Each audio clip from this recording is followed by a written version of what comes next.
Partition का plan radio पर ही announce कर दिया था। उस टाइम पर सिर्फ ऐसे दो बड़े लीडर्स थे जो कि पार्टीशन के खिलाफ थे। एक हमारे प्यारे महात्मा गांधी जी, चाहे प्राइम मिनिस्टर मोहम्मद अली जिन्ना को बना दो, अंग्रेजों ने भी ऑल इंडिया मुस्लिम लीग को सपोर्ट करना चालू कर दिया। इंडियन काउंसिल एक्ट 1919 को पास करा गया ब्रिटिश पार्लियामेंट के द्वारा। हमारे प्यारे महात्मा गांधी जी लुईस माउंटबेटन से खुद मिलने गए थे और उन्होंने लुईस माउंटबेटन से कहा कि प्लीज पार्टीशन मत करो। दोस्तों, कहा जाता है कि एडवीना माउंटबेटन, मोहम्मद अली जिन्ना और पंडित जवाहरलाल नेहरू, इन तीनों के बीच में एक लव ट्रायंगल था। तो आइए पहले इस लव ट्रायंगल पे एक नजर डालते हैं। एक दिन एडवीना माउंटबेटन ने अपने हस्बैंड लुईस माउंटबेटन से कहा कि प्लीज इस कंट्री यानी कि भारत के दो टुकड़े कर दो ताकि मोहम्मद अली जिन्ना और पंडित जवाहरलाल नेहरू जी दोनों के दोनों प्राइम मिनिस्टर बन सके। दोस्तों, जाहिर सी बात है, ये बात एक मिथ है और कुछ नहीं। लेकिन मोहम्मद अली जिन्ना ने अपनी लॉ की पढ़ाई लिंकॉन इन कॉलेज 1892 में स्टार्ट करी थी।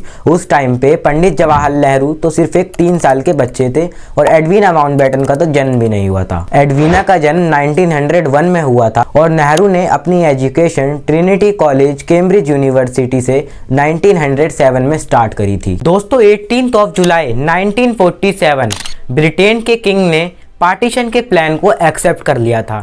लेकिन उससे भी पहले 5 जुलाई 1947 को इंडियन इंडिपेंडेंस एक्ट भी पास करा गया था। लेकिन उससे भी पहले 3 जून 1947 को इंडिया के नए वॉइसरॉय लुईस माउंटबेटन ने पार्टीशन का प्लान रेडियो पर ही अनाउंस कर दिया था। उस टाइम पर सिर्फ ऐसे दो बड़े लीडर्स थे जो कि पार्टीशन के खिलाफ थे। एक हमारे प्यारे महात्मा गांधी जी और दूसरे अबुल गफ्फार खान। और बाकी के कांग्रेस लीडर जैसे कि सरदार वल्लभ भाई पटेल और पंडित जवाहरलाल नेहरू जी ने पार्टीशन का प्लान 3 जून को ही एक्सेप्ट कर लिया था। दोस्तों, पार्टीशन को रोकने के लिए हमारे प्यारे महात्मा गांधी जी 1 अप्रैल 1947 को लुईस माउंटबेटन से खुद मिलने गए थे और उन्होंने लुईस माउंटबेटन से कहा कि प्लीज पार्टीशन मत करो। यहाँ तक कि महात्मा गांधी जी ने कहा कि चाहे प्राइम मिनिस्टर पंडित जवाहरलाल नेहरू जी की जगह मोहम्मद अली जिन्ना को बना दो, लेकिन ये पार्टीशन रोक दो। फिर लुईस माउंटबेटन गांधी जी का प्लान लेकर पंडित जवाहरलाल नेहरू जी के पास जाते हैं और कहते हैं कि क्या प्राइम मिनिस्टर की कुर्सी मोहम्मद अली जिन्ना को दे दी जाए। फिर नेहरू उसके जवाब में कहते हैं कि हाँ, मुझे इससे कोई प्रॉब्लम नहीं है, लेकिन हमने ये ऑफर पहले भी जिन्ना को दिया है और उसने ये ऑफर रिजेक्ट कर दिया। और दोस्तों, लुईस माउंटबेटन को ये सारी चीजें समझने में बहुत ज्यादा डिफिकल्टी हो रही थी क्योंकि वो सिर्फ मार्च 1947 में ही वॉइसरॉय बने थे। जब लुईस माउंटबेटन इंडिया आ रहे थे तो क्लीमेंट एटली, जो कि उस टाइम के यूके के प्राइम मिनिस्टर थे, उन्होंने कहा था कि प्लीज अवॉइड द पार्टीशन, यानी कि पार्टीशन को अवॉइड करना, पार्टीशन मत होने देना। तो जानकारी के लिए बता दूं, लुईस माउंटबेटन से पहले वॉइसरॉय आर्कीबेल्ट वेवेल थे जो कि 1943 से लेकर 1947 तक वॉइसरॉय रहे थे इंडिया के। वो भी पार्टीशन को अवॉइड करने में लगे हुए थे। तो अब आते हैं सैयद अहमद खान की दी हुई 2 नेशन थ्योरी पर। सैयद अहमद खान ने कहा कांग्रेस से दूर रहो, क्योंकि अगर ब्रिटिशर्स इंडिया छोड़कर वापस अपने देश चले जाएंगे तो इस देश के हिंदू सब मुसलमानों पर अटैक करने लग जाएंगे। तो सारे मुसलमानों को कांग्रेस को नहीं, सिर्फ ब्रिटिशर्स को सपोर्ट करना चाहिए। हालांकि सैयद अहमद खान ने एक जानी मानी यूनिवर्सिटी की तामीर भी रखी थी जिसको आज हम अलीगढ़ मुस्लिम यूनिवर्सिटी के नाम से जानते हैं, जो कि 1875 में स्टैब्लिश की गई थी। लेकिन सैयद अहमद खान की एंटी कांग्रेस स्पीच ने लोगों का ब्रेन वॉश करना चालू कर दिया। दोस्तों, 1900 आने तक इस देश की मेजोरिटी ऑफ मुस्लिम्स ने 2 नेशन थ्योरी में भी बिलीव करना चालू कर दिया था, यानी कि उनको भी एक अपना अलग देश पाकिस्तान चाहिए था।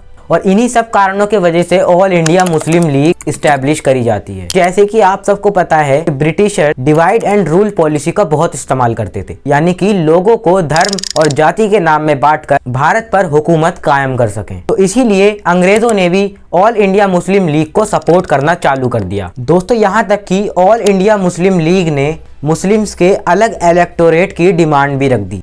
उस टाइम पर वॉइसरॉय मिंटो पावर में थे और कांग्रेस मुसलमानों के इस सेपरेट इलेक्टोरेट के बिल्कुल खिलाफ थी। और जिस टाइम पर मुसलमानों के लिए सेपरेट इलेक्टोरेट की नींव रखी गई थी, उस टाइम तक मोहम्मद अली जिन्ना कांग्रेस के एक लीडर हुआ करते थे और वो भी इस इलेक्टोरेट के खिलाफ थे। लेकिन जिन्ना बाद में जाकर पार्टीशन को बढ़ावा देने लगे। तो जब जिन्ना कांग्रेस में थे तो वो बहुत ज्यादा सेकुलर थे, वो भी नहीं चाहते थे कि इस देश को 2 टुकड़ों में बांटा जाए। और उस टाइम तक जिन्ना भी सेपरेट इलेक्टोरेट फॉर मुस्लिम्स को गिरावा देने लगे, यानी कि वो भी उसके बिल्कुल खिलाफ। जिन्ना इसलिए खिलाफ थे क्योंकि उनको लगता था कि इस इलेक्टोरेट के वजह से ये देश दो टुकड़ों में बंट जाएगा, हिंदुस्तान और पाकिस्तान के नाम पर। लेकिन अंग्रेजों ने अपनी डिवाइड एंड रूल पॉलिसी को देखते हुए इस सेपरेट इलेक्टोरेट मुसलमानों के लिए जारी कर दिया, यानी कि एक्सेप्ट कर दिया गया, जो कि मेरी नज़र में नहीं होना चाहिए था। दोस्तों, जिन लोगों को सेपरेट इलेक्टोरेट फॉर मुस्लिम्स का मतलब नहीं पता, उन लोगों को मैं बता दूं, वो चाहते थे कि चुनाव में सिर्फ मुसलमान खड़े हों और जो भी नेता चुनाव में खड़ा हुआ है उसको सिर्फ मुसलमान ही वोट दें, यानी कि कोई नॉन मुस्लिम,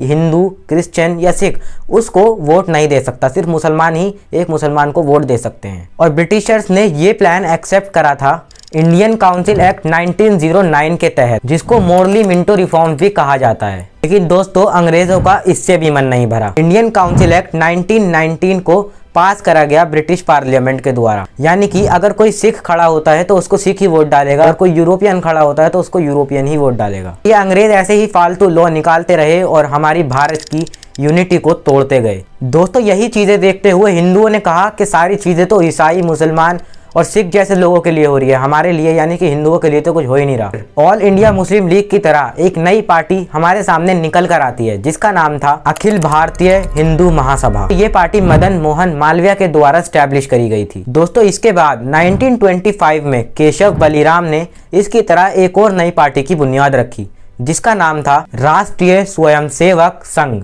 जिसको आज हम आरएसएस के नाम से जानते हैं। जैसे कि आप सबको पता है, ये एक हिंदू ऑर्गेनाइजेशन है। इन सब चीजों के बाद मुस्लिम सोच रहे थे कि मुस्लिम खतरे में है, हिंदू सोच रहे थे कि हिंदू खतरे में है। धर्मों के नाम पर लोगों को बिल्कुल बांट दिया गया। दोस्तों, 1909 की बात है। एक medical service officer UN Mukherjee ने कुछ कोलकाता बेस्ड न्यूज़पेपर्स में लेटर लिखे। उस लेटर का उन्होंने टाइटल दिया डाइंग हिंदू। उस लेटर में उन्होंने ये एक्सप्रेस किया कि हिंदू कैसे खतरे में है। यहाँ तक कि उन्होंने उसमें यह कहा कि मुसलमानों की पॉपुलेशन धीरे धीरे बढ़ती जा रही है और हिंदुओं की पॉपुलेशन बहुत कम हो जाएगी। इस चीज को देखने के बाद हिंदुओं में यह डर बैठ गया कि मुसलमान आगे जाकर इस देश को टेक ओवर कर लेंगे, और मुसलमान तो ये सोच ही रहे हैं कि हिंदू इस देश पर हुकूमत जारी रखेंगे। अगले कुछ सालों तक लोगों का डर ही अधिकारों में बदल गया। दोस्तों, 1920s में हिंदू और मुसलमानों के बीच में हमें राइट फॉर रिलीजियंस भी देखने को मिला। तो ये राइट बहुत ज़्यादा फेमस नहीं था, लेकिन 1920s में इस राइट के बारे में सब जानने लगे थे। तो दोस्तों, ये थे कुछ फाउंडेशनल रीजंस जिनकी वजह से